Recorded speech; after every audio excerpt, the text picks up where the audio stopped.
Wiki chache zilizopita tuliwahi kuripoti kuhusiana na mzozo wa kisheria unaowahusisha watayarishaji wa filamu ya Kala Hirani The Battle for Legacy pamoja na nyota wa filamu Bollywood Salman Khan, ambaye aliamua kufungua kesi dhidi ya watayarishaji wa filamu hiyo kuitaka mahakama kuweza kuzuia filamu hiyo isiachiwe kwenye majumba ya sinema ulimwenguni, kwani anaamini kwamba filamu hiyo inahusu simulizi ya tukio la maisha yake halisi, hivyo inaweza kumharibia hadhi na taswira yake kwa jamii. Oktoba 1998 की दरमियानी रात शिकार.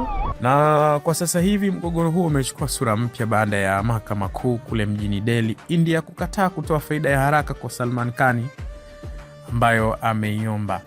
Filamu hiyo inahusisha simulizi kuhusiana na kesi yake maarufu ya kuua mnyama aina ya swala mweusi maarufu kama Black Bag Case. Na hata hivyo upande wa mtayarishaji wa filamu umesisitiza kuwa hakuna mtu mwenye haki ya kumiliki simulizi ya maisha yake pekee, jambo ambalo limeongeza mvutano katika kesi hiyo.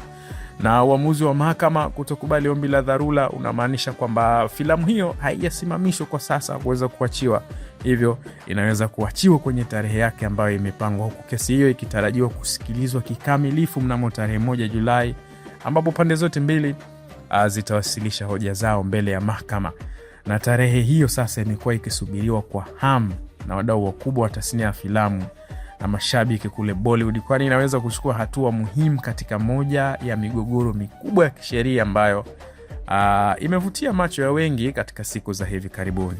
Je, kwa upande wako wewe unadhani ni sahihi Salman Khan kupinga filamu hiyo isitoke?